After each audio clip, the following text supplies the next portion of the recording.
دیکھیں پاکستان کا جو معاشی بحران یا جس حالات میں ابھی ہم ہیں، اب بہت ساری چیزیں تو آپ سب کے سامنے اور بڑی واضح ہیں. میں جہاں سے اس بات کو شروع کرنا چاہتا ہوں وہ یہ ہے کہ آپ، اور ایک سوال بھی ہے آپ سب کہ آپ کا کیا خیال ہے کہ یہ ہم چند مہینوں میں یہاں پہ پہنچے یا چند سالوں میں پہنچے؟ مقصد یہ جو ہمارے ساتھ آج ہو رہا ہے یہ کوئی ایک دو دن یا چند مہینے یا چند سالوں کی پیداوار نہیں ہے. تو سب سے پہلے تو دیکھیں ہم آگے حل کی بھی بات کرتے ہیں، لیکن حل سے پہلے جو مسئلہ ہے اس کی جڑ تک تو پہنچیں. اگر آپ مسئلے کی جڑ کو ہی نہیں سمجھتے اور ہم جو ہیں وہ ان بھون چکروں میں پھنسے ہیں جہاں پہ ہمیں پھنسانے کی کوشش کی جا رہی ہے یا نیت ہے، تو ہم تو الجھے رہیں گے اور یہ بھون چکر جو ہے کبھی ختم نہیں ہوں گے. تو پہلے تو تھوڑا سا کھولتے ہیں کہ ہم یہاں تک پہنچے کیسے ہیں. کیا یہ چند دنوں یا مہینوں یا سالوں کی؟ میرا اپنا اندازہ یہ ہے کہ بھرپور طریقے سے یا ایک منظم طریقے سے جہاں ہم آج کھڑے ہیں اس کو تقریباً 15 سے 20 سال کا پیریڈ لگا ہے، اور بڑے ایک پلانڈ اور آرگنائز طریقے سے ہمیں یہاں تک پہنچایا گیا ہے. اب میں یہ بات کیوں کر رہا ہوں، کچھ موٹی موٹی چیزیں ہیں، پھر ہم اس کو تھوڑا سا اور آگے مسئلے کی طرف جائیں گے. اگر آپ صرف پاکستان کے قرضوں کا ایک تسلسل دیکھ لیں تو تقریباً آپ 20 سال کا اگر ٹریک ریکارڈ اٹھائیں گے تو ہم یک طرفہ ایک ہی ڈائریکشن میں چل رہے ہیں. بالخصوص اگر آپ 2008 سے لے کر ابھی تک کے قرضوں کا ایک ٹرینڈ نکالیں یا اس کی ایک اوسط کو نکالیں تو آپ دیکھیں گے کہ ارسپیکٹو آف کہ حکومت میں کون تھا، چاہے وہ فوجی حکومت تھی یا سولین حکومت تھی. سولین میں کیا وہ پی پی پی تھی یا نون تھی یا پی ٹی آئی تھی، اٹ ڈز ناٹ میٹر. جو واردات ہے یا طریقے واردات ہے وہ ایک ہی تسلسل کے ساتھ چلتی رہی ہے، اور وہ کیا ہے کہ قرضے لو ملک چلاؤ. تو اس وقت جو مسئلے کی جڑ ہے نا وہ یہ ہے کہ آپ کے اتنے زیادہ قرضے چڑھ چکے ہیں، یہ ایک طرف ہے. اور اس کے بعد ان قرضوں کا استعمال کیا ہوا ہے یا نہیں ہوا ہے، کہ آج قرضے تو سر پہ پڑے ہوئے ہیں لیکن ان قرضوں کا اگر مثبت استعمال ہوتا، ابھی ہم پیور سیکولر، ابھی ہم دین کے تڑکے کو نہیں اس پہ لگا رہے، پیور سیکولر مائنڈ سیٹ سے ہم بات کریں تو وہ سارے قرضے لینے کے بعد ان کا کہاں استعمال ہوا ہے؟ اگر آپ ویسٹ یا آپ کیپٹلسٹ اکانومی کی سٹرکچر کو دیکھیں تو قرضے لیتے ہیں تاکہ ان قرضوں کو استعمال کیا جائے اور اس کے بعد ان کو پروڈکٹیو مینز یعنی کہ ایک اچھی ڈیولپمنٹل ایکٹیویٹی میں لگایا جائے جس سے زیادہ ریٹرن نکل سکے، جو کہ قرضوں کی جو قسط کی اوسط ہے اس سے زیادہ ہے، تو آپ کی اکانومی گرو کرتی ہے. بنیادی فارمولا ہے یہ. اسی طرح جس طرح کمپنی قرضہ لیتی ہے تو وہ کیوں لیتی ہے؟ کوئی نئی مشینری امپورٹ کرنی ہے، اس نے کوئی ایکسپینشن کرنی ہے، کوئی نیا کارخانہ یا کوئی جو بھی ہے امپورٹ کے لیے کوئی مال منگوانا ہے، تو وہ اس لیے تو نہیں کرتی کہ میں یہ قرضہ لوں اس کے بعد خسارے میں بزنس کروں، پھر جو قرضہ دینے والا بینک ہے اس کو بھی قرضہ واپس کروں اور خسارے میں بھی رہوں. یہ تو کوئی عقل کی بات نہیں ہے نا. تو یہ پچھلے 20 سال سے یہی ٹرینڈ چل رہا ہے ہمارے ملک کا. ٹھیک ہے، تو اس کو تو پہلی چیز یہ رکھنی کہ ایک تو ہم نے یہ، میں کیوں بات کر رہا ہوں تاکہ سب سے پہلے میں چاہتا ہوں کہ ہم ادھر ڈی پولیٹیسائز ہو جائیں. وہ جو ہمارے اس وقت دماغ کے اندر یہ بھرا ہوا ہے نا کہ یار یہ فلانا پی ٹی آئی کا تو فلانا جو ہے وہ نون کا تو فلانا اس کا، میں آغاز ادھر سے کرنا چاہتا ہوں کہ آپ سمجھیں کہ آپ سارے وکٹم ہیں اور ایک ایسا طبقہ ہے جس کی عیاشیاں ختم نہیں ہوتی. اور ابھی ہم اس طبقے پہ آئیں گے اور کھولیں گے اس پوری واردات کو بلا تفریق کے کیا پولیٹیکل بیک گراؤنڈ ہے یا پھر کیا فوجی بیک گراؤنڈ ہے. جو میں آپ کو ٹرینڈ رکھنا چاہ رہا ہوں وہ ٹرینڈ ایک ہی ہے. وہ ٹرینڈ یہ ہے کہ قرضے بڑھتے جا رہے ہیں، قرضے لیتی ہیں حکومتیں جو بھی پاور میں آتی ہیں تاکہ ملک چلا سکیں. ٹھیک ہے جی. اس کو انگریزی کی اصطلاح میں یا یورپ میں ڈچ ڈیزیز کہتے ہیں، یعنی کہ ایسی لت پڑ جاتی ہے کہ آپ اپنے ملک میں پروڈکٹیوٹی کی پہ فوکس کرنے یا انکم جنریشن یا ریونیو جنریشن پہ فوکس کرنے کی جگہ آپ صرف قرضے لینے کے اوپر فوکس کرتے ہیں. اور قرضے لیتے ہیں تو معیشت چلتی ہے، سیاست چلتی ہے، اس کے بعد وہ وبال دوسرے کے اوپر ڈال کے خود آگے چل پڑتے ہیں اور اگلا جانے اور عوام جانے. جو بنیادی چیز ہے وہ یہ کہ یہاں پہ میرے اور آپ کے ساتھ مخلص کون ہے، ان کریکٹرز کو سمجھنا بہت ضروری ہے. کیا وہ فوجی جو وردی میں آیا وہ مخلص تھا جو آج ہسپتال میں پڑا ہوا ہے دبئی میں؟ ٹھیک ہے. یا پھر وہ جو سیاستدان جو آج ہمارے سامنے ہیں جن کی شکلیں ہم سب کو بتائیں وہ مخلص ہیں؟ یا پیچھے جو 4 سال حکومت کر کے گئے ہیں وہ مخلص ہیں؟ آپ فیکٹس کے اوپر بات کریں تو ایک ہی ٹرینڈ آپ کے ملک میں نظر آتا ہے, وہ ٹرینڈ چینج نہیں ہوا. یہ جو ڈچ ڈیزیز کی میں نے بات کی, یہ ایکچولی اصطلاح ہے, اور یہ ماضی میں بہت سارے ملکوں میں مطلب ریکارڈڈ ہے کہ جن ملکوں کو قرضے لینے کی عادت پڑ جاتی ہے وہ پھر اس سے نکل نہیں سکتے جب تک کہ کوئی میجر پولیٹیکل چینج نہ آئے, اور اس کے اندر کوئی مطلب عوام کے اندر خودداری نہ آئے, اور آپ اپنے آپ کو اس چنگل سے نہ نکال سکیں. اور اسی کے ساتھ آگے وہ ڈیٹ ٹریپ اور وہ ساری چیزیں بھی جڑی ہوئی ہیں. تو بہرحال یہ تو ایک بیک گراؤنڈ تھا, صرف اس لیے آپ کے سامنے رکھا کہ ایک ٹرینڈ آپ کو سمجھ میں آئے. اب بات یہ ہے کہ اب ہم پچھلے 20 سال کو ذرا کھولتے ہیں. کون سی آپ سے میرا سوال ہے, کون سی ایسی حکومت ہے جس نے قرضے اتارے ہیں اور ملک کو پیروں پہ کھڑا کیا؟ کوئی ہے تو آپ مجھے بتائیں. کسی نے نہیں کیا.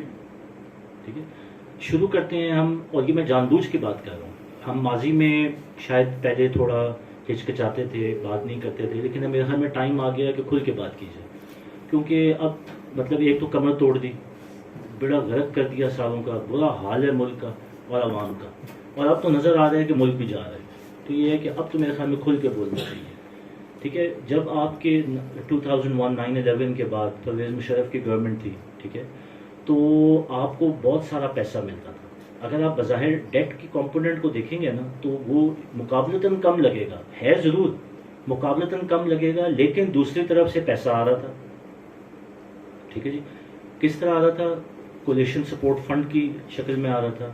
ٹھیک ہے, سپورٹ ریکنسٹرکشن, ٹیررزم فنڈ, یہ سارے فنڈز امریکہ نے کھولے ہوئے تھے کیونکہ آپ ان کی جنگ لڑ رہے تھے.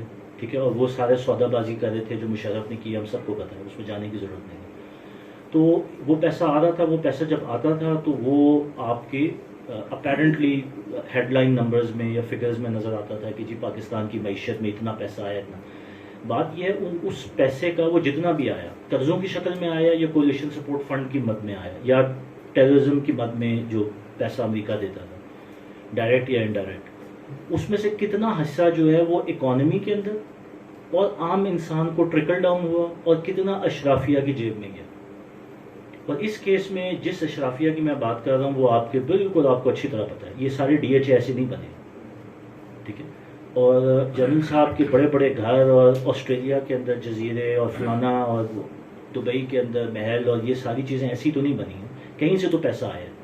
میرا سوال, چلے انہوں نے جو کیا سو کیا, عوام یا تاریخ جو ہے حساب لے گی اپنا, اور اللہ کی قدرت بھی لے گی, لیکن میرا سوال یہ ہے کہ یہ جو سارا پیسہ آیا اس کی قیمت ہم نے بہت بھاری جھکائی ہے. ٹھیک ہے جی, اس میں جتنے ٹیررزم اس ملک میں ہوئی, جتنا اس ملک کے اندر انفراسٹرکچر تباہ ہوا, وہ ساری جو سپلائی روٹس یہاں سے چلتے تھے, آپ کے فاٹک میں جتنے ڈرون اٹیکس ہوئے, مطلب یہ کوئی مذاق ہے. آفیشیل فگر یہی ہے نا, 70-75 ہزار پاکستانی جو ہے اس میں شہید ہوئے. میں تو شہید ہی کہوں گا, بیچارے معصوم مارے گئے. تو یہ سارا کچھ قیمت ادا کرنے کے بعد کتنا حصہ ہے جو آپ کی اکانومی کے اندر آیا. اب اس کو تھوڑا عام اسلام میں سمجھتے ہیں.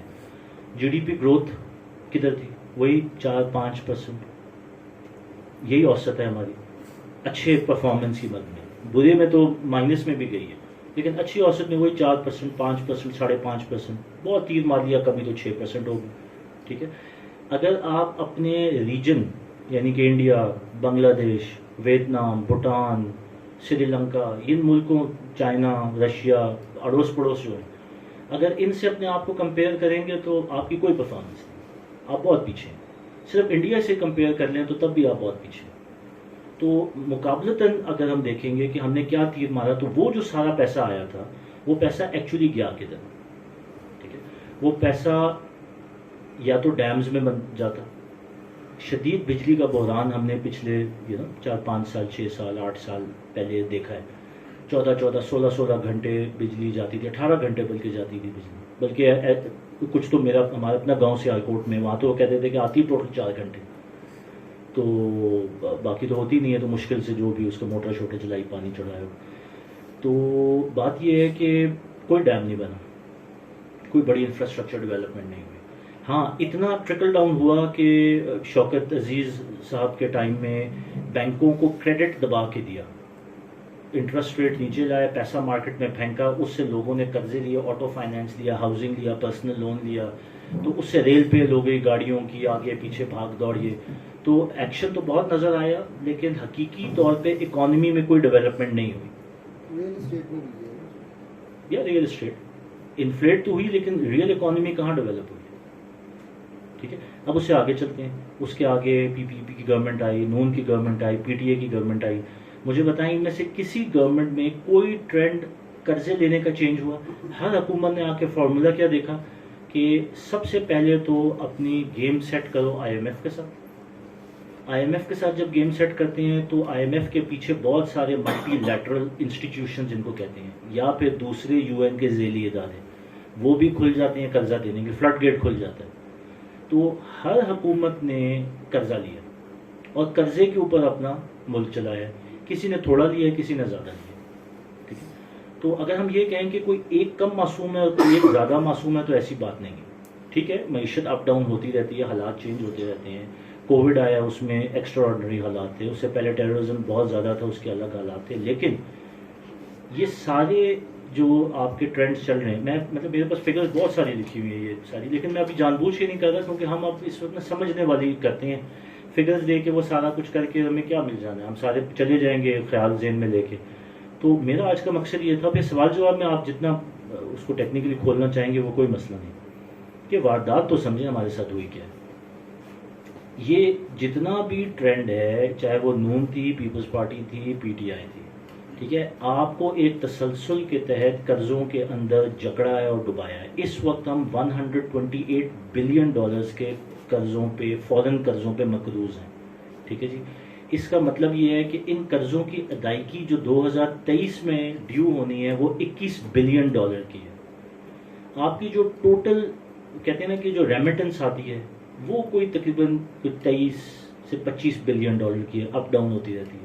ٹھیک ہے, بہت زیادہ کبھی ہو جائے تو $30 بلین کی ہے. تو $21 بلین کے تو صرف آپ نے قسطیں اور قرضوں کی ادائیگیاں کرنی ہیں اگلے سال. ٹھیک ہے, $128 بلین آپ کے اوپر کھڑے ہوئے ہیں. پچھلے 4 سال میں ہم نے کوئی $54 بلین کے نئے قرضے لیے ہیں. اس سے پہلے والوں نے بھی لیے ہیں, اس سے پہلے والوں نے بھی لیے ہیں. ٹھیک ہے, تو بات یہ ہے کہ ملک چلانے کے یہی ایک طریقہ ہے کہ قرضہ لو, اپنا جو گیپ ہے یعنی کہ آمدنی کم ہے, اخراجات زیادہ ہیں, تو اس کو پورا کرنے کے لیے آپ اپنا گھر چلاتے ہیں, اپنا کاروبار چلاتے ہیں, اس کو پورا کرنے کا کیا طریقہ ہے؟ یہ کوئی مشکل چیز ہے سمجھنے کے لیے, اخراجات کم کرو. تو اب میں آپ کو اگلی پوائنٹ پہ لے کے آتا ہوں کہ ان میں سے کسی نے بھی اسٹیٹ کے اخراجات کم کیے؟ کیوں؟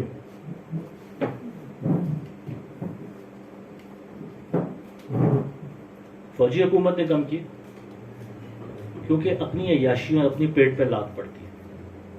یہ جو للے ترلے, یہ فورن ٹرپس, یہ سارے گھر, نوکر چاکر, بنگلے, گاڑیاں, عیاشیاں, یہ کسی نے ختم نہیں کی, چاہے کوئی بھی نعرہ لگا دے, اٹ ڈز ناٹ میٹر. میں صرف آپ کے سامنے یہ چیز رکھنا چاہتا ہوں کہ سمجھیں کہ یہاں پہ ہو کیا رہا ہے. یہ اصل میں 2 پارٹیاں ہیں. ایک پارٹی ہے اشرافیہ جس کی عیاشی لگی ہوئی ہے, اور ایک ہے باقی عوام. عوام مینجمنٹ کا طریقہ الگ ہے, اشرافیہ مینجمنٹ کا طریقہ الگ ہے. اب میں آپ کو ایک ریفرنس دیتا ہوں ایک کتاب کا جو میں عموماً کوٹ کرتا ہوں, confessions of economic hit man, John Perkins. Economic hit man کے بارے میں ہے کہ ملکوں کو کیسے غلام بنایا جاتا ہے. وہ ایک بندہ ہے, پاکستان کو اس سے کوئی تعلق نہیں ہے, پڑھیں تو لگتا ہے پوری پاکستان کی کہانی چل رہی ہے. وہ کچھ 14 ملکوں کا اس نے ذکر کیا ہے کہ کس طرح امریکہ کی فورن پالیسی ملکوں کو جکڑتی ہے, غلام بناتی ہے اور پھر اپنی منمانی کرواتے ہیں. ٹھیک ہے, تو ہر کتاب پڑھنا تو اپنی جگہ ہے, لیکن میں آپ کو اس کے ریفرنس سے بات کر رہا ہوں کہ یہ ایک بڑا آرگنائز طریقہ ہے کہ اگر ایک ملک کو قابو کرنا ہے تو سب سے پہلے تو اس کی اشرافیہ کو قابو کرنا. اشرافیہ میں وہی ہوں گے 500 600 1000 بندہ, اس میں کون کون ہوگا؟ اس میں سب ہوں گے بلا تفریق. اب آپ اپنے گرد نظر دوڑائیں تو آپ کو خود بخود چہرے سامنے آ جائیں گے. اس میں آپ کو فوجی بھی ملیں گے, اس میں آپ کو سیاستدان بھی ملیں گے, اس میں آپ کو جج بھی ملیں گے, اس میں آپ کو بزنس مین بھی ملیں گے. وہی ایک اشرافیہ کی لاٹ ہے جس کی آج بھی عیاشی ہے, بھلے آپ کے اوپر جتنا بھی ٹیکس لگا دیں. کل بھی تھی, پرسوں بھی تھی, اس سے پہلے بھی تھی. 20 سال کا ایک پورا تسلسل دیکھ لیں. یہ اشرافیہ پیدا ہوئی, یہ تگڑی ہوئی, یہ پھلی پھولی اور آج بھی قائم دائم. تو پھر میں واپس آتا ہوں اپنے پوائنٹ پہ کہ سب سے پہلے اگر آپ نے آپ کی آمدن کم ہے اور آپ کے اخراجات زیادہ ہیں تو پہلا کام عقل یہ بتاتی ہے کہ اخراجات کو کم کرو. یہ جو رولنگ ایلیٹ ہے یا اشرافیہ ہے یہ اپنے اخراجات کم نہیں کرتی, نہ آج کر رہی ہے نہ اس سے پہلے کی تھی, کیونکہ ان کے پیٹ پہ لاگ پڑتی ہے, ان کے عیاشیوں پہ لاگ پڑتی ہے. اب میں آپ سے سوال ہی اٹھاتا ہوں کہ وہ جو آئی ایم ایف جس کو اتنے مروڑ پڑے ہوئے ہیں کہ یار پاکستان جو ہے جب تک اس کی بجلی گیس پیٹرول یہ نہیں بڑھاؤ گے تو قرضہ نہیں ملے گا, نہیں تو فلانا ہو گیا, بڑی مس مینجمنٹ ہے, یہ ساری باتیں ہیں نا, اسی لیے تو وہ سارے یہ تقاضے کر رہے ہیں. اتنی مس مینجمنٹ ہے کہ ان سے حکومت نہیں چلتی, اکانومی نہیں چلتی, پچھلے والوں نے وہ مائنز لگائیں تو اس والوں نے ڈی مائننگ, ایسی پوری کہانیاں ہیں. میں ابھی آئی ایم ایف کی بات کر رہا ہوں, سیاسی ناروں کی نہیں. تو کوئی یہ تو ان سے پوچھے کہ یار تم قرضہ نہ تو تم پہلے تقاضا کرو کہ خرچے کم کرو, یہ کیوں نہیں ہے تقاضا کرتے؟ دیکھیں میں نے آپ سے پھر کہا, اگر مقصود ہے کہ ایک ملک کو قابو کرنا ہے, وہ غلام بنانا ہے, تو اس کے لیے طریقہ واردات یہ ہے کہ اس کی اشرافیہ کو قابو کرو. اشرافیہ کو قابو کرنے کا سب سے 3 طریقے ہیں جو اس کتاب میں دیے ہیں اکنامک ہٹ مین میں. بھائی اس میں تو بہت ڈیٹیلز ہیں لیکن میں آپ کو سادی زبان میں 3 طریقے ہیں. نمبر 1, رولنگ ایلیٹ کو کرپٹ کرو, ان کو کرپشن کی اجازت دو بلکہ مواقع دو. ان کا پیسہ جو ہے انکریج کرو کہ وہ ملک سے باہر رکھیں. ان کے بچوں کو باہر اسکالرشپس دو تاکہ وہ ایکسپورٹ ہو جائیں, وہ باہر پڑھیں, ان کے بچے وہاں پہ ہیں تو قابو میں, ٹھیک ہے. اور ان کو پیسہ دیتے رہو, دبا کے دیتے رہو, کوئی مسئلہ نہیں. یہ اسٹریٹجی کا پارٹ ہے, ٹھیک ہے. اس میں نے آپ کو نام گنوا دیے, سب شامل ہیں. اس گنگا میں سب جو ہے نا وہ نہا رہے ہیں, کوئی مسئلہ نہیں. یہ ایک اسٹریٹجی ہے رولنگ ایلیٹ کی. رولنگ ایلیٹ کو کرپٹ رکھتے ہیں, رکھیں گے, یہی مفاد میں, یہی آئی ایم ایف کا بھی آبجیکٹیو ہے, یہی آپ کی رولنگ ایلیٹ کا بھی آبجیکٹیو ہے, ٹھیک ہے. اس لیے کوئی اپنا خرچہ کم نہیں کرے گا, یہ تو آپ ذہن میں رکھ لیں. اور اپنا ابھی موجودہ منظرنامہ آپ کے سامنے ہے, اس میں آپ سارے چہرے ڈال لیں, ہر قسم کے جس کو جس سیاستدان سے محبت ہے اس کا چہرہ ڈال کے خود ہی اس کو کٹہرے میں رکھ لیں, جواب آپ کو مل جائے گا, ٹھیک ہے جی. نمبر 2, عوام کو کیسے قابو میں رکھنا ہے, ٹھیک ہے جی. اشرافیہ کو تو قابو میں کر لیا, اب اشرافیہ ان کے ساتھ ہے اور ان کی گیم ڈپلوائے کرے گی. اب اشرافیہ کو کیوں قابو کیا؟ کچھ تو چاہتے تھے نا, 12 کروڑ یا 25 کروڑ, یہ 22 کروڑ یا 25 کروڑ جو عوام ہے, یہ ایک بلا ہے. ان کو لگا ہوا ہے بخار دین کا, ٹھیک ہے. گیلپ نے سروے کروایا, یہ کوئی 8-10 سال پرانی بات ہے, کہ میجورٹی آف پاکستانی جو ہیں وہ کس قسم کا نظام چاہتے ہیں. 65% آف 8-10 سال پرانی کہ 5% آف پاپولیشن نے کہا ہم اسلامی فارم آف گورنمنٹ چاہتے ہیں پاکستان میں. پھر یوتھ سے یہ میں کو 7-8 پھر یوتھ کا سروے کروایا تو 85% آف یوتھ نے کہا کہ ہمیں اسلامک فارم آف گورننس چاہیے. تو ہے نا ایک عذاب. اوپر سے پیچھے ایک ماضی کا ایک رجیم آ رہی تھی جس میں آپ کی فوج, اس کا سٹرکچر, وہ بھی جہادی تنظیمیں, پھر روس والا تو وہ ایک پورا تڑکا دین کا لگ, اوپر سے نیوکلیئر پاور. تو ایک بلا تو پوری کھڑی ہوئی تھی, اس بلا کو کیسے قابو میں کرنا. یہاں پہ آتا ہے کہ اشرافیہ کو قابو کرنے کے بعد جو ٹول ڈپلوائے کرنا ہے وہ یہ کہ ان کو ہینڈ ٹو ماؤتھ رکھو, ان کو نفسا نفسی میں رکھو, ان کو اتنا بس پیٹ میں ڈالو کہ سروائیو کر لیں لیکن سطح سے اوپر نہ اٹھ سکیں. ان کو اسی چکی کے اندر پیستے رہو, مشکل میں ڈالو, پریشانی, کبھی بجلی کا بحران ہے, کبھی تیل کا بحران ہے, کبھی نوکریوں کا بحران ہے, کبھی فلانا ہے ڈمکانا ہے. اور پھر لیٹسٹ ان کو سیاسی لیول پہ ڈیوائڈ رکھو. آج میرا سوال ہے کہ جب ستیہ ناس ہو گیا, لوگ کمر ٹوٹ گئی ہے ایک انسان کی, ٹھیک ہے, خرچے پورے نہیں ہوتے,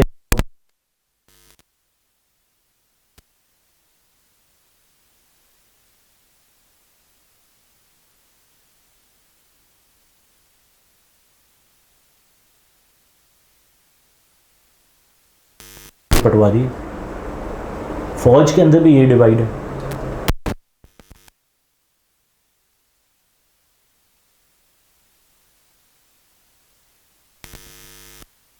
بیک بون ہے تو یہ ادارہ ہے ہمارا یا اس کی اشرافی ہے. لیکن پھر بھی ہماری سالمیت کے ضامن ہے. ہم جتنا بھی برا کہہ لیں, ایک چیز ہمیشہ سے ہماری اسٹرینتھ رہی کہ یار یہ ادارہ بڑا یونائٹڈ ہے, کھڑا ہوا ہے. برے لوگ ہیں, یاشیاں ہیں, فلانا ہے ڈمکانا ہے, لیکن کھڑا ہوا ہے ہماری سیفٹی کا. اس میں بھی دراڑ آ گئی کہ نہیں آ گئی. تو بات یہ ہے کہ گراؤنڈ ریالٹی کو سمجھنا ضروری ہے کہ اصل میں دو فریق ہیں, ایک اشرافیہ ہے اور دوسری عوام ہے.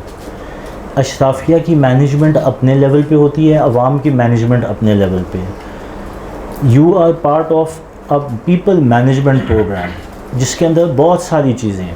اگر آپ اس کو کھولنے پہ آئیں گے تو اس کے اندر میڈیا کا اپنا رول ہے, ٹھیک ہے, اس کے اندر یہ فلمیں, ڈرامے, ان کی انفیوز کرنے کا اپنا رول ہے. اس کے بعد جو میڈیا میں اوپینین یا نریٹو بلڈنگ کی جاتی ہے جس سے قوم کا ایک سوچ بنتی ہے, اس کا اپنا کام ہوتا ہے. اور پھر اس کے بعد آن دا گراؤنڈ لڑاؤ, ایک دوسرے کے ساتھ سیاسی معاملوں پہ مقابلے کرو. جو کھیر کھانے والے ہیں وہ پیچھے بیٹھے ہوئے ہیں. مجھے بتا دیں کہ ان میں سے کوئی ایک پلیئر جس نے کوئی ذاتی قربانی دی ہو, ٹھیک ہے, جس کے بچے جو ہیں وہ بھی اسی طرح یہ مشکلوں میں ہوں, جو ایک اوسط لیول یا بلو ایوریج لیول کے اوپر بیٹھ کے تو سیاست کر رہے ہوں اور قربانیاں دے رہے ہوں. سب کی عیاشی لگی ہوئی ہے, سب کے بچے باہر, سب کے اثاثے باہر, سب کے پاس ایک ایگزٹ ٹکٹ ہے, ٹھیک ہے. اور پھر میں وہ کہوں گا کہ سیاستدان تو چلو پہلے سے ہی تھے نا بدنام, اب جو نئے چہرے ایکسپوز ہوئے ہیں وہ بھی تو ہمارے سامنے آ گئے, ان کے بھی تو سارے سے باہر ہوتے ہیں, چاہے وہ جج ہوں, چاہے وہ فوجی ہوں, چاہے وہ کوئی اور ہوں.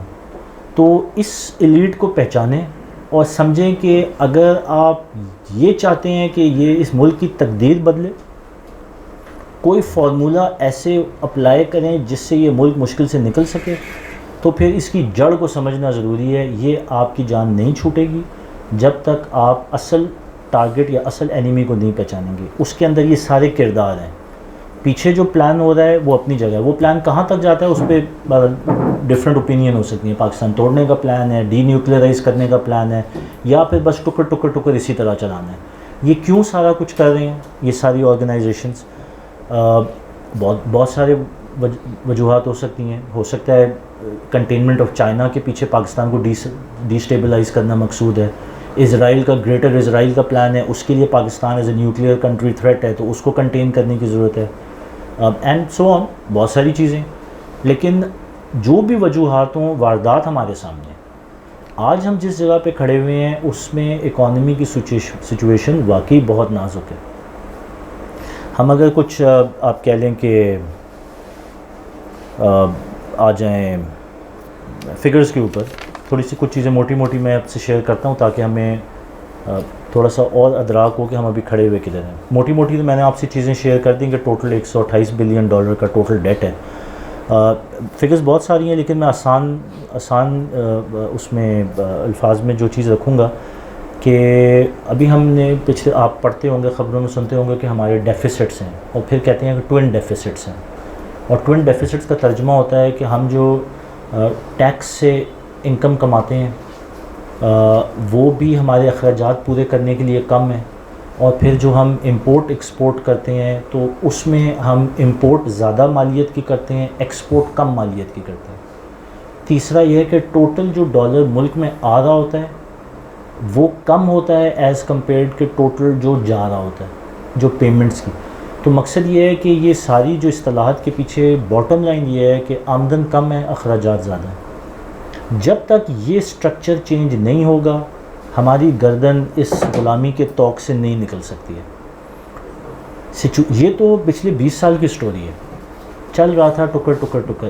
اب جب جس جگہ پہ کھڑے ہوئے ہیں وہ یہ ہے کہ ایک آپ اصطلاح یوز کرتے ہیں کہ ملک چلانے کے لیے پھر بھی آپ نے امپورٹ تو کرنی ہے نا, کچھ چیزیں, ادویات کرنی ہیں, سب سے بڑی چیز آئل کرنی ہے, ڈیفنس ایکوپمنٹ کرنا ہے.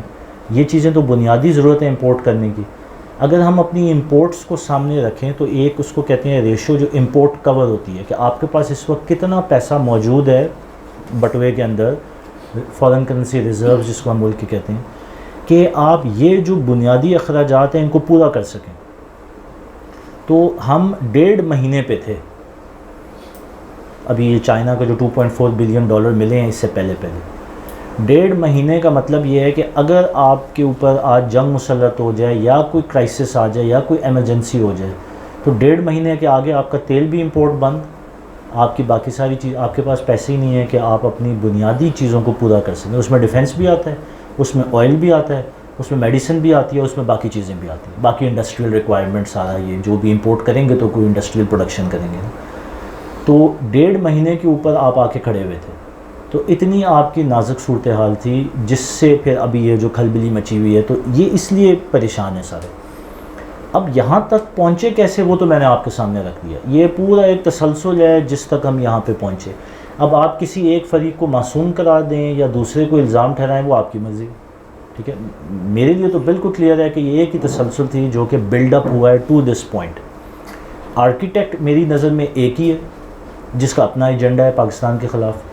اس ایجنڈے کو ڈپلوائے کرنے والے مہرے جو ہیں وہ ہمارے ہی ہیں، اور ان کی شکلیں بھی میں نے آپ کو گنوا دیں کس کن شکلوں میں. افراد کو بیچ میں خود ڈال لیں، ٹھیک ہے، ادارے میں نے آپ کے سامنے بتا دیے. اب ہم جہاں پہ کھڑے ہوئے ہیں وہاں پہ ہمیں سمجھنے کی ضرورت ہے کہ اگر آج ہم جس پوائنٹ پہ ہیں تو آج IMF بدماش ہے ہمارے سر پہ. اس کی وجہ یہ ہے کہ اس کو پتہ ہے کہ ان کو تو روزی روٹی پانی کے مسئلے پڑے ہوئے ہیں. اگر میری نہیں مانیں گے تو مہینے کے بعد سری لنکا والا حال ہوگا، جلاؤ گھیراؤ لڑائی، عوام ادارے آمنے سامنے. ٹھیک ہے، تو وہ منظر نامہ تو بالکل صاف نظر آ رہا ہے. تو یہی ٹائم ہے کہ ان کا جتنا بازو مروڑ سکتے ہو مروڑو. اب بات یہ ہے کہ یہاں پہ تو ہم پہنچ چکے ہوئے ہیں، اس لیے وہ ہمارا بازو مروڑ رہے ہیں.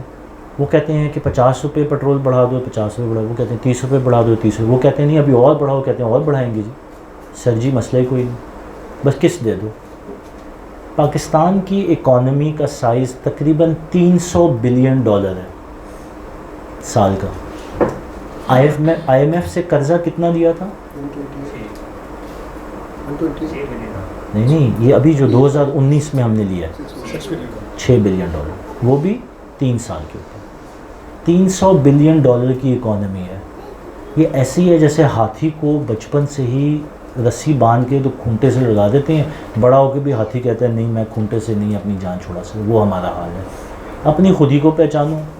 جب خود ہی نہیں پہچاننی، پتہ ہی نہیں ہے آپ کی کیپیسٹی کیا ہے، پتہ ہی نہیں ہے آپ کی کیپیبلٹی کیا ہے، تو رولنگ ایلیٹ کے مفاد جڑے ہیں، وہ عیاشی میں ہیں.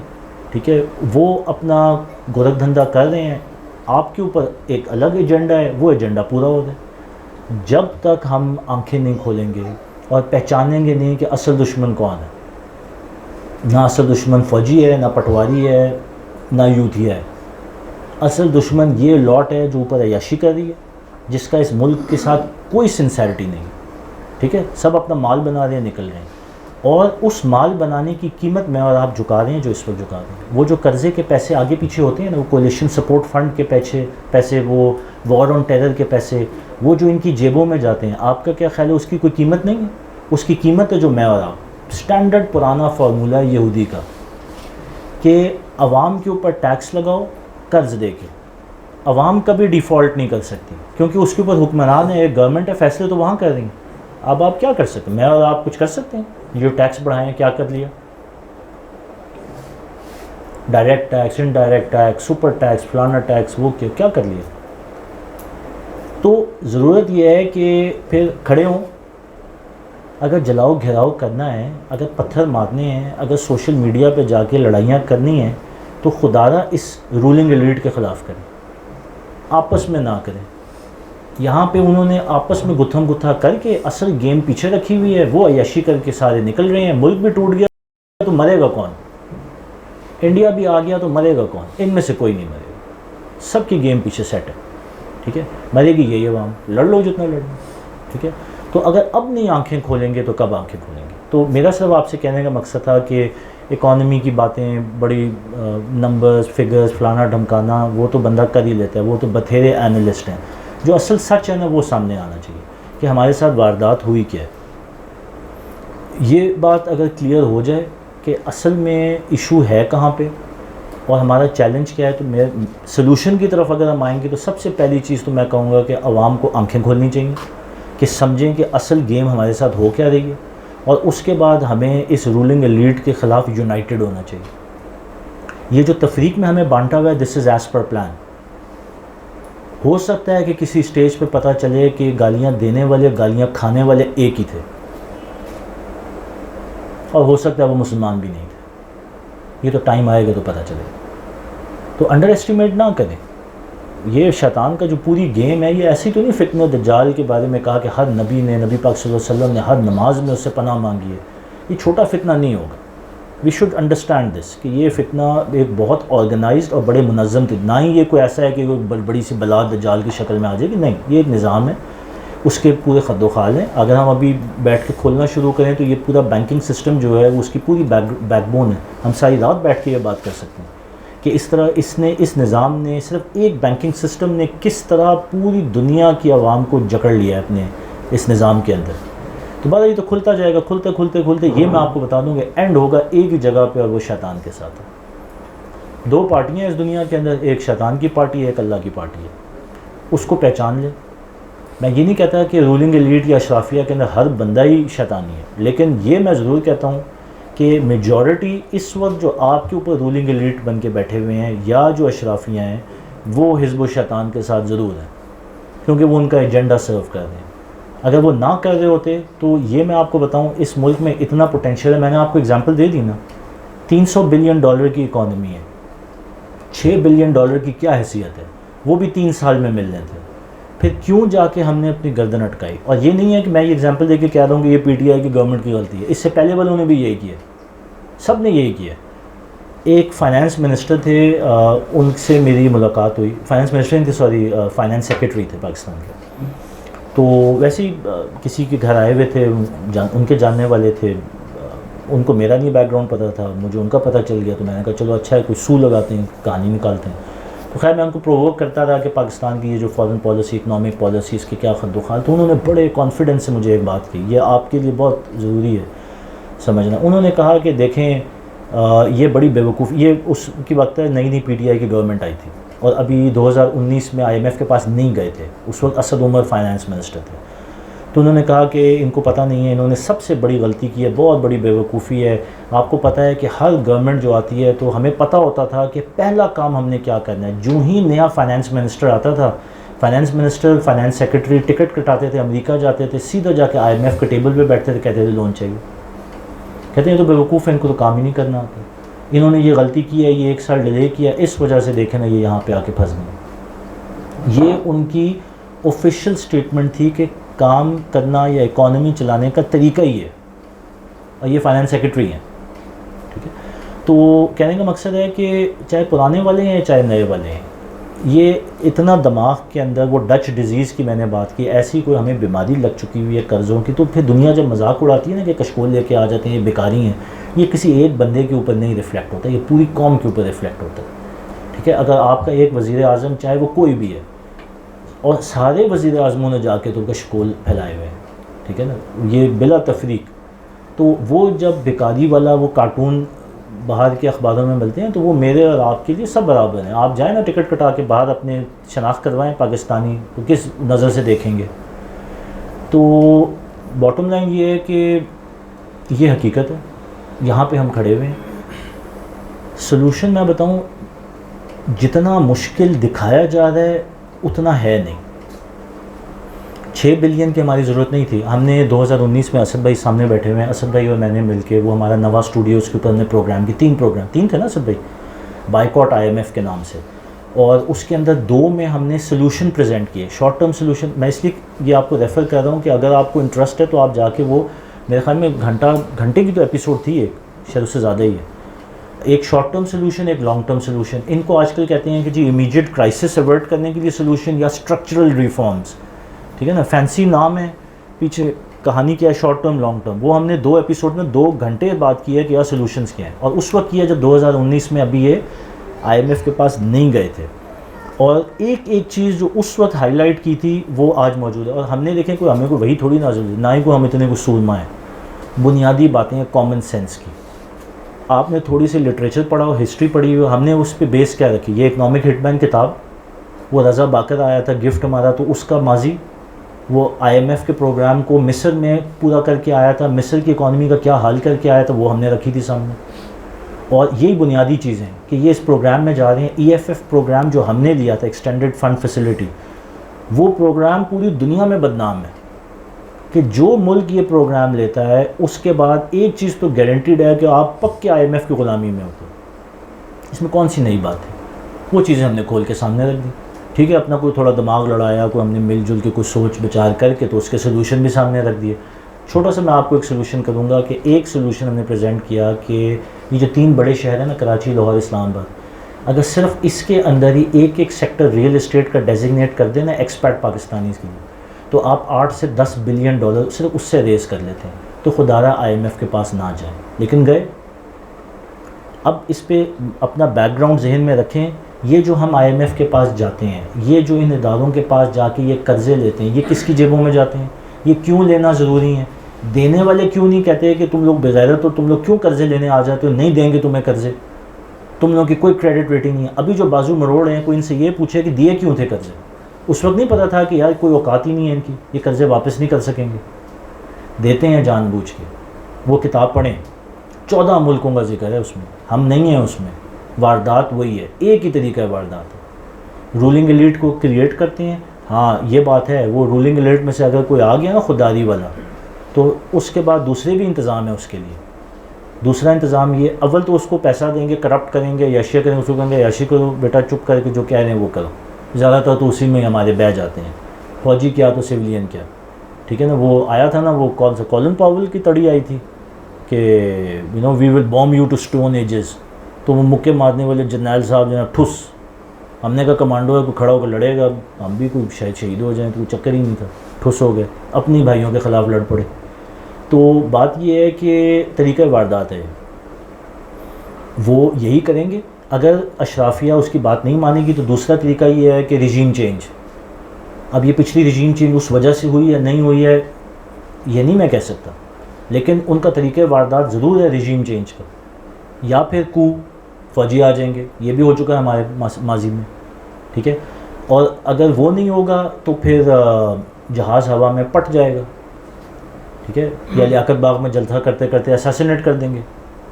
اور اگر یہ بھی نہیں ہوگا تو آخری حربہ ہے کہ ملٹری، اس کو کہتے ہیں کہ لیٹ دا کیولری رن، فوجی اتار دو.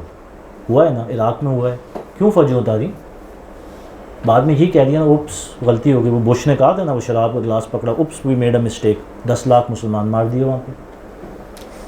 کیوں عراق میں گئے؟ ویپنز آف ماس ڈسٹرکشن، جھوٹ.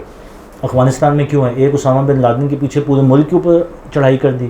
نہیں، جہاں پہ رجیم ان کے کنٹرول میں نہیں ہوتی وہاں پہ پھر آخری حربہ ہوتا ہے فوجی اتارنے. یہ سارا کتاب میں لکھا ہوا ہے. تو کہنے کا مقصد ہے کہ ماڈل وہی ہے، آپ کے ساتھ بھی وہی ہوا ہے.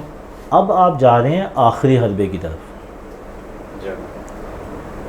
ہاں، اب یہ میں نے اور اسد بھائی نے ابھی ریسنٹلی ایک اسی طرح پروگرام دو ایپیسوڈس تین ایپیسوڈس کی ہیں. یہ کتاب ہے رے ڈیلیو کی، اس میں ایمپائرز کے اتار چڑھاؤ کے اوپر ہے، اور انہوں نے بھی کچھ 7-8 ماضی کے امپائرز 500 سال کی ہسٹری اٹھائی ہے. اس میں سے خاص طور پہ ڈچ امپائر سے برطانوی امپائر اور برطانوی سے امریکی امپائر کے ٹرانزیشن کے خد و خال نکالے ہوئے ہیں، کریکٹرسٹکس نکال کے. تو سیدھی اس نے سامنے بات رکھی ہے کہ یار یہ چیزیں ہوتی ہیں تو امپائر کھڑی ہو رہی ہوتی ہے، یہ چیزیں ہوتی ہیں امپائر زوال پذیر ہوتی ہے.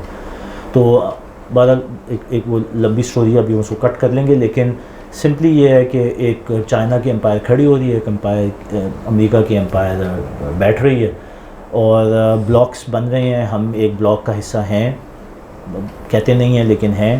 ایک چائنا کا بلاک ہے، ایک امریکہ کا بلاک ہے. بہرحال جو اسد بھائی نے ابھی بات کی کہ اگلا آگے جنگ ہے، تو جنگ ہے کہ نہیں یہ تو بہرحال اللہ کو پتہ ہے. لیکن یہ ضرور ہے کہ جب یہ حالات بلڈ ہوتے ہیں تو اس میں پہلا یا سیکنڈ لاسٹ حربہ، چلیں تھرڈ لاسٹ سے شروع کرتے ہیں. تھرڈ لاسٹ حربہ ہوتا ہے کرنسی دبا کے پرنٹ کرنا، جس سے انفلیشن ہوتی ہے. اس وقت اگر آپ تھوڑی سی بھی جس کو اکنامکس یا فائنینس سے دلچسپی ہے یا اسٹڈی کرتا ہے تو گلوبل انفلیشن ہے. امریکہ میں بھی ہے، برطانیہ میں، یورپ، ہر جگہ پہ اس وقت بات کر رہے ہیں کہ گلوبل انفلیشن ہو رہی ہے، گلوبل گروتھ سلو ڈاؤن ہو رہی ہے، گلوبل اکانومی ریسیشن کی طرف جا رہی ہے. ہم اکیلے نہیں ہیں اس میں، ہم بھی ہیں. ہمارے ساتھ ذرا واردات زیادہ کٹھن ہے کیونکہ ہم نے اپنے آپ کو یہاں تک پہنچایا ہے، لیکن یہ پورا ایک ماحول بلڈ ہو رہا ہے. تو پہلے نوٹ چھاپتے ہیں، 2008 سے یورپ امریکہ دبا کے نوٹ چھاپ رہا ہے، اس کی وجہ سے انفلیشن. پھر اس کے بعد معیشت بیٹھنا شروع ہوتی ہے. جب معیشت بیٹھنا شروع ہوتی ہے تو اس کے ریئیکشن میں پھر آگے جنگیں کھلتی ہیں، جو اسد بھائی نے ابھی بات کی. تو بہرحال آگے کیا منظرنامہ ہونا ہے ہم نہیں کہہ سکتے، اچھی کی امید رکھنی چاہیے، اللہ خیر کرے. فی الحال انٹرنیشنل حالات کو تو چھوڑیں، اپنے ڈومیسٹک کو تو سمجھیں. پہلے گھر کے دشمنوں کو تو آئیڈینٹیفائی کر لیں. تو باٹم لائن یہ ہے کہ کہ مجھے کوئی ٹاپک میں کہا تھا کہ اس کے حل بھی بتانے ہیں، تو حل بھی میں آپ کے سامنے موٹے موٹے رکھ دیتا ہوں. اپنی سب سے پہلے تو اخراجات کو کم کرنا ضروری ہے. یہ ذمہ داری آتی ہے ان حکمرانوں پہ جو اس وقت عیاشی میں کریں گے نہیں جب تک کہ میں اور آپ کروائیں گے نہیں. یہ ہمارا فیصلہ ہے. ہم اگر سمجھتے ہیں بات کو اور آنکھیں کھول لیں تو کروائیں ان سے، نہیں ہوں گے تو پستے رہیں. یہ اشرافیہ کا بیک گراؤنڈ میں نے آپ کے سامنے کھول دیا. سو اگر ہم نے سلوشن کی طرف جانا ہے تو نمبر 1 اپنے اخراجات کم کرنے ہیں. اس میں سب کچھ ہے، ڈیفنس بھی ہے، نان ڈیفنس بھی ہے. ڈیولپمنٹل نہیں کرنا چاہیے کام، کیونکہ وہیں پہ تو آگے گروتھ ہے، وہیں سے تو آپ نے آمدن کمانی ہے. اسی طرح پھر بہت سارے ہیں حل. تو میں آپ کو بتایا نا 2 گھنٹے کی ایپیسوڈز ہیں، وہ سن لیں، حل ہی حل ہے. اس کے اندر پوٹینشیل اتنا زیادہ ہے پاکستان میں. آپ کے پاس ایگریکلچر میں اتنا بڑا دنیا اس وقت بات کر رہی ہے کہ گلوبل فوڈ شارٹیج کی طرف جو دنیا جا رہی ہے. سب سے مہنگی کموڈٹی اس وقت فوڈ ہو گیا آگے. آپ کے پاس زراعت ہی زراعت ہے. آرگنائز کریں، ریسرچ کریں، اپنے زمین کو زرخیز کریں، ڈیم بنائیں. کیا نہیں ہے کرنے کو؟ خیر یہ تو خیر اسٹرکچرل ہے. امیجیٹ کیا کر سکتے ہیں؟ امیجیٹ یہ اخراجات پہ کٹ کریں، لگژری پہ کٹ کریں. ہر قسم کی لگژری آئٹم بند کر دیں. ضروری ہے کہ جاپانی گاڑیوں کے علاوہ نہیں زندہ رہ سکتے ہم. انڈیا نے کیا ہے نا، پتہ نہیں کتنے کو 25-30 سال 40 سال اپنی اکانومی کو بند رکھا ہے. وہی ٹاٹا مہندرا، وہی ڈبو گاڑی. ہم مذاق اڑاتے تھے فلمیں دیکھ کے، یہ دیکھو کیا گاڑیاں ہیں ان کے وزیر اعظم کی. ہم دیکھو ایسی زبردست گاڑیوں میں. آج دیکھیں وہ کہاں ہیں. 77 روپیز انڈین ٹو $1. بنگلہ دیش 97 بنگالی ٹکا ٹو $1. اور نیوکلیئر پاور 205 210. تو یہ اوقات ہے ہماری. یہاں تک ہم پہنچ گئے ہیں. وہ تو بنگالی ہمارے سے بہتر ہے جن کا ہم لوگ مذاق اڑایا کرتے تھے. تو یہ ایک گراؤنڈ ریالٹی ہے. آنکھیں کھولنے کی ضرورت ہے. اشرافیہ نہیں باز آنے والی جب تک عوام ان کو سدھارے گی نہیں اور سیدھے راستے پہ نہیں لگائے گی. سلوشنز بے تحاشا کرتے ہیں، جتنی بات کرنی ہے، مسئلے کوئی نہیں ہے. اپنے اخراجات کو کم کریں. یہ جو سارے امپورٹ بل ہے اس کو امیجیٹلی کم کریں. فورن کرنسی یا فورن فنڈ ریز کریں. اور اس کا سب سے اچھا طریقہ یہ ہے، معذرت کے ساتھ اس کے اوپر بہرحال کوئی بیک لیش آئے گا نہیں آئے گا، لیکن خیر اسد بھائی ہم تو اب ویسے ہی تیاری کر کے بیٹھے ہوئے ہیں. تو یہ جو ہے نا سارے آپ کے فوجی بزنس وینچرز، ان کو کریں نا پرائیویٹائز، اور باہر سے لے کے آئیں نا انویسٹمنٹ. UAE کہہ رہا ہے کہ دے دیں مجھے شیئر، نہیں دے رہا. ہاں دے نا. فوجی سیمنٹ، فوجی فرٹیلائزر، فوجی سیریل، FWO، NLC، کون سے نہیں ہیں بڑے. دیکھیں اگر 25-30 بلین نہ ریز ہو سکیں، نہیں کریں گے. سب کے مفاد جڑے ہوئے ہیں. حل تو ہے، فوراً حل ہے. ٹھیک ہے جی. اس کے بعد باقی جو پرائیویٹ یہ اسٹیٹ اونڈ انٹرپرائزز ہیں، یہ اپنی جگہ ہیں جو خسارہ کا باعث بنتی ہیں. ٹھیک ہے، یہ تو امیجیٹ حل ہے. اس کے بعد ریئل اسٹیٹ. ایک ملک ریاض کو ایک موصوف سپریم کورٹ والے، کیا نام ہے ان کا، چھوٹے ٹگو جو ثاقب نثار، وہ جو ثاقب نثار ہے اس نے ساری وہ کہانیاں شہنیاں کر کے تو 400 پتہ نہیں کتنے 97 اس وقت نے حساب کیا تھا تو کتنا میرے خیال میں $2 بلین بنتا تھا. تو ایک بندے سے ریئل اسٹیٹ کو بازو مروڑ کے 2 بلین نکالا. ہم اس وقت روتے پیٹتے تھے کہ یار یہ ایک بندے سے نکلوا لیے تو اگر ریئل اسٹیٹ سیکٹر میں ریفارم کر لو تو یہ 6-8 بلین تو کوئی مسئلہ ہی نہیں ہے. یہ تو کوئک منی ہے جو آپ ریز کر سکتے ہیں. تو اس کے علاوہ بے تحاشا سلوشنز ہیں. میں سچی بات ہے کہ اب دل ہی نہیں چاہتا سلوشنز دینے کا، کیونکہ بندہ جب اس پوائنٹ پہ آ جائے نا کہ یار آگے آپ کو نظر آ رہا ہے کہ جب تک سیاسی لیول پہ تبدیلی نہیں آئے گی یہ کوئی، آئی ایم سوری ٹو سے بٹ سارے بغیرت ہیں. مجھے اگر ایک سلوشن نظر آتا ہے میری اپنی اوقات اور اپنی سمجھ کے مطابق تو وہی ہے کہ عوام کو جتنے زیادہ آنکھیں کھلوائیں، اصل بدماشوں کو پہچانیں. جب تک یہاں پہ پولیٹیکل سلوشن نہیں آئے گا، آپ چاہے اس کو انقلاب کا نام دے دیں، آپ اس کو کوئی سیاسی چینج کا نام دے دیں، جو جب تک کوئی جینوئن لیڈرشپ نہیں آئے گی اور عوام اتنی اویئر نہیں ہوگی کہ ان کا احتساب کریں اور ان سے زبردستی جو ہے ان کو ٹریک پہ لے کے آئیں، ان کی عیاشیاں ختم کریں، گھیراؤ کریں نا. وہ بیچ میں ایک لانگ مارچ تھی نا GHQ کی طرف جانے کے لیے تو فوراً یو ٹرن مار لیا تھا. ادھر ایک لانگ مارچ تھی کہ کور کمانڈر کے گھر کا گھیراؤ کریں گے، فوراً ساری شرائط مان لی تھی. تو کوئی پھر ہمت پکڑیں گے تو بچیں گے، نہیں ہے تو آگے جو دشمن کے عزائم ہیں واللہ عالم. کچھ کہتے ہیں کہ ملک توڑنے کے عزائم ہیں. وہ ایک پلان ہے 2020 کا تھا، جو آپ کہتے ہیں 2025 کا ہے، واللہ عالم. ملک توڑنے کا ہے، ڈی نیوکلیئرائز کرنے کا ہے، ہمیں خانہ جنگی کرانے کا، جو یہ تو ہمیں نہیں پتہ، لیکن جو ہو رہی ہے واردات وہ تو نظر آ رہی ہے.